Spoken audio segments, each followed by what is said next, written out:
தமிழ்நாடு அரசாங்கம் மட்டும்தான் தனியா இருக்கு.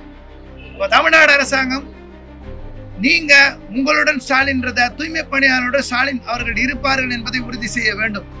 திறந்த மனதோடு இந்த பிரச்சனையை அணுகி தொழிலாளர் பிரச்சனைக்கு தீர்வு காணணும். அப்படி தீர்வு காணலன்னா தீர்வு காண வைப்பதற்குண்டான அனைத்து கட்ட போராட்டங்களையும் தொடர்ந்து நாங்கள் நடத்துவோம். சென்னை மாநகராட்சியினுடைய மண்டலம் 5, 6 தூய்மை பணியாளர்கள் நேற்றைய தினம் வங்கக்கடலில் இறங்கி போராட்டம் நடத்தி இருக்கிறார்கள், உயிரை பணயம் வைத்து. இந்த நிலைக்கு அவர்கள் தள்ளப்பட்டிருப்பது என்பது சென்னை மாநகராட்சியினுடைய நிலைப்பாட்டின் காரணமாக ஏற்பட்டிருக்கிறது. தண்ணியில போய் இடுப்பளவு தண்ணியில போய் இறங்கி போராடுறாங்கன்னா எவ்வளவு மோசமான சூழ்நிலையை இந்த நாட்கள் அனுபவிச்சிருக்க முடியும். நாளைக்கு 100வது நாள் தமிழ்நாட்டில் வேலை நீக்கம் செய்யப்பட்டு பசி பட்டினி வறுமை இந்த சூழலில் இருந்து வெற்றிகரமான போராடுவதே வெற்றிகரமானது. அநீதிக்கு எதிராக நீதி கேட்டு அந்த விதத்தில் வெற்றிகரமான 100வது நாளை நோக்கி நாளைக்கு தொழிலாளிங்க செல்றாங்க. இந்த நேரத்தில் இன்னைக்கு வழக்கு சென்னை உயர் நீதிமன்றத்தில் நாங்கள் தொடர் போராட்டம் நடத்துவதற்காக அனுமதி கேட்டு போட்டிருந்தோம். அதற்கு பிறகு காலவரையற்ற உண்ணாநிலை போராட்டம் நடத்துவதற்கு அனுமதி கேட்டு மனு கொடுக்க சொல்லியிருந்தாங்க, மனு கொடுத்துருந்தோம். அந்த வழக்கு இன்னைக்கு வந்தது, 51வது நீதிமன்றத்தில் வந்தது. அந்த வழக்கில் நாங்கள் எங்களுடைய பெயர் பட்டியல் 4 பேர் பெண்கள் பேர் கொடுத்துருந்தோம். இந்த பெண்கள் தான் உண்ணாநிலை போராட்டத்தில் இருக்கிறாங்க அப்படின்னு அரசு தரப்புல ஆட்சேபனை செஞ்சாங்க. இவங்க நேற்று வங்கக்கடலில் போய் போராட்டம் நடத்துனாங்க, இவங்களை வெளியில் விட்டா தொடர்ந்து தொந்தரவு பண்ணுவாங்க செய்வாங்க, இவங்க போராடவே கூடாதுன்னு. அப்புறம் நீதிபதி அவங்க தனியாக உட்காரது என்ன பிரச்சனை இருக்குன்னு கேள்வி எழுப்பினாங்க. அந்த விதத்தில் வழக்கு புதன்கிழமை போட்டிருக்கு. அதில் என்ன குறிப்பாக சொல்லியிருக்காங்கன்னா, கவர்மெண்ட்ல கேட்டு சொல்லுங்க, அவங்க உட்கார்ல உங்களுக்கு என்ன பிரச்சனை, நீங்கள் இன்ஸ்ட்ரக்ஷன் கொடுங்க அப்படின்னா காலவரையற்ற தொடர் உண்ணாநிலை போராட்டம். இப்போ புதன்கிழமை வழக்கு போடப்பட்டிருக்கு. அது வரைக்கும் 2 தரப்புல இருந்தும் எந்த நடவடிக்கையும் தனியாக எடுக்காதீங்க அப்படின்னு சொல்லியிருக்காங்க. 100வது நாள்லையும் நாங்கள் உறுதியாக இருக்கிறது என்னன்னா, காலவரையற்ற உண்ணாநிலை போராட்டம் நிச்சயமா மிகப்பெரிய மாற்றத்தை ஏற்படுத்தும் நாங்கள் நம்பிக்கையா இருக்கோம். புதன்கிழமை அனுமதி பெற்று மிகப்பெரிய தமிழ்நாட்டுக்கு உண்டான போராட்டமா காலவரையற்ற உண்ணாநிலை போராட்டம் தூய்மை பணியாளர் போராட்டம் மாறும். நீதி பெறுவதற்குண்டான நடவடிக்கைகளை தொடர்ந்து ஈடுபடுவோம். இதுவரைக்கும் 12 கைது, 22 பொய் வழக்குகள், இதெல்லாம் தாண்டியும் தூய்மை பணியாளர்கள் பெண்கள் தொடர்ந்து களத்தில் நிற்பாங்க. புதன்கிழமை வழக்கு விசாரணை வருது. அதுல அரசு தரப்புலேருந்து நாங்கள் எங்களுடைய விஷயத்தை நாங்கள் சொல்லிடுறோம், அவங்க மனுக்கு பதில் அப்படின்னு சொல்லியிருக்காங்க. நிச்சயமா அன்னைக்கு உத்தரவு வரும் நாங்கள் எதிர்பார்க்குறோம். எங்களுடைய காலவரையற்ற உண்ணாநிலை போராட்டத்துக்கு தமிழ்நாடு முழுக்கக்கூடிய மக்கள், பொதுமக்கள், மாணவர் இளைஞர்கள் அனைவரும் ஆதரவு அளிப்பார்கள் என்று நம்புகிறோம். இந்த நேரத்தில் தமிழ்நாடு அரசாங்கம், தமிழ்நாடு முதல்வர் உங்களுடன் ஸ்டாலின் என்ற விஷயத்தை பயன்படுத்துறாங்க. எங்க கூட எதிர்கட்சியினர் எல்லாரும் இருக்காங்க, ஆளுங்கட்சி கூட்டணியை சேர்ந்தவங்க எல்லாருமே இருக்கிறாங்க. 2 தரப்பு இருக்காங்க. ஆளுநர் மட்டும் எங்க கூட இல்லை. ஆளுநர்னா தனியா இருக்காரு, அவர் மட்டும் ஆதரவு கொடுக்க முடியாது. பாக்கி பார்த்தீங்கன்னா தமிழ்நாடு அரசாங்கம் மட்டும்தான் தனியா இருக்கு.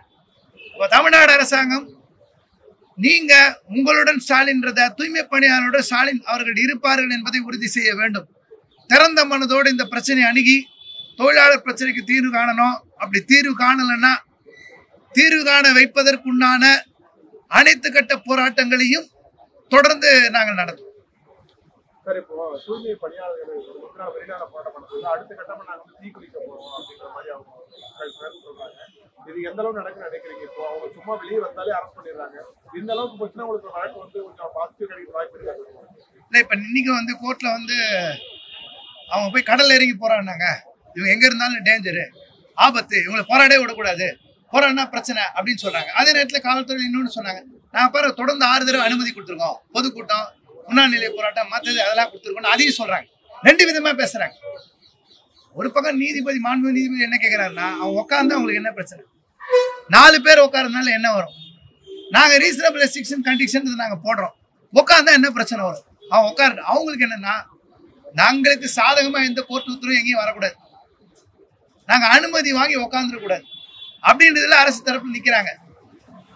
நாங்க நீதித்துறை அனுமதி அளிக்கும் பட்சத்தில் நாங்கள் எல்லா கண்டிஷன்ஸும் ஃபாலோ பண்ணுறோன்னு சொல்லியிருக்கோம். கண்டிஷன் கொடுங்க, நாங்கள் உட்காருவோம், 4 நாள் 4 பேர் உட்காருவாங்க பெண் தொழிலாளி. அதற்கு பிறகு தமிழ்நாடு இந்த விஷயத்தை கொண்டு போகும் என்ற நம்பிக்கை எங்களுக்கு உறுதியாக இருக்கு. அரசாங்கத்துக்கிட்ட நீதி கேட்டு தமிழ்நாடு குரல் எடுப்புன்ற நம்பிக்கை எங்களுக்கு உறுதியா இருக்கு. நான் களத்துல நிற்போம். அப்புறம் எல்லா நேரத்திலையும் அமைதியா போராட்டம் நடக்காது. இப்ப கோர்ட் சொல்லியிருக்கு, கோர்ட் சொன்னா கேட்போம், கோர்ட்டை மதிப்போம், நாங்க நீதியை மதிப்போம், வாக்க மதிப்போம், சொல்றதை செய்யணும்னு கேட்போம். அதுல எந்த மாற்று கருத்தும் கிடையாது. ஆனா அதுக்காக அமைதியா தான் தொடருவோம். எளிய மக்கள்னா எதை பண்ணாலும் போவாங்க, குப்பை மாதிரி தூக்கி போட்டா ஓடி போவாங்க. இந்த கதைலாம் இல்லை. எளிய மக்கள் 98 99 நாள்லயும் களத்தை நின்று சண்டை போடுறாங்க. 100வது நாளைக்கும் நிற்பாங்க. பெரும்பான்மை நம்பிக்கையோடு நிற்கும். எளிய மக்கள் எதையும் எதிர்த்து நிற்பாங்கிறத உறுதிப்படுத்துவோம். எக்காரணம் கொண்டும் பின்வாங்குவது என்ற பேச்சு கேட்டாங்க. இப்ப அடுத்த கட்டமா நாளைக்கு 100வது நாள் சொல்றீங்க. இப்ப நாளைக்கு ஏதாச்சும் நம்ம பிளான் பண்ணிருக்கோம். நாளைக்கு கோர்ட்ல புதன்கிழமை வரைக்கும் எதுவும் பண்ணாதீங்க, அவங்க கேட்டு சொல்லிட்டோம் அப்படின்னு எங்களுக்கு சொல்லியிருக்காங்க. 2 தரப்பும் நீங்க எதுவும் பண்ண, நீங்க அவங்க கோர்ட்ல சொல்றாங்க இல்ல இவங்க எதாவது பண்ணினே இருப்பாங்க, இவங்க விட்டா நிக்க மாட்டாங்க, எதனா பண்ணுவாங்க. போராடுறது பத்தின மட்டும் கவலை அவங்களுக்கு இருக்கு, செய்யணுன்றதை பத்தி கவலை இல்லை. இப்போ கோர்ட்ல என்ன சொல்லியிருக்காங்கன்னா, கோர்ட்ல நீதிபதி அவர்கள் இன்றைக்கு தொழிலாளர் பத்திர கருத்துக்களையும் கேட்கறாங்க. போராட்டக்காரர்களுடைய எங்களுடைய சாதகமான பக்கங்களையும் கேட்டிருக்காங்க. கேட்டப்ப கொஞ்சம் காத்திருக்க முடியாதா? தொடர்ந்து நாங்கள் நீடிப்பது தொடர்ச்சியான போராட்டத்துக்கு உண்டான வழிவகை கோர்ட் மூலமா ஏற்படும்னா அந்த வழியோட சேர்ந்து நாங்க போகணும்னு நினைக்கிறோம். 100வது நாள் அனைவரும் சந்திக்கலாம், பேசலாம்ன்ற பாயிண்ட்டுக்கு எந்த தடையும் இல்லை. போராட்டத்துக்கு மட்டும்தான் நிறுத்தி வைங்கன்னு சொல்லியிருக்காங்க. ஒரு பெரிய 2 தரப்புக்கு இடையிலான ஒரு போரோ சண்டையோ விஷயம் நடக்குதுன்னா நிறுத்தி வைங்க சொன்னா நிறுத்தி வைக்கணும். நிறுத்தி வைப்போம். ஆனால் நாங்கள் சந்திக்க கூடாதுன்றது இல்லை. 100வது நாள்ல நாங்கள் சந்திப்பதற்கு உண்டான விஷயங்கள் இருந்தால் நிச்சயமா அவங்க எல்லாருக்கும் தகவல் வரும். நாங்கள் தொடர்ந்து களத்தில் தான் நிற்போம், வெளியில சந்திப்போம், நாங்கள் பார்ப்போம். 100வது நாளே சந்திப்போம்.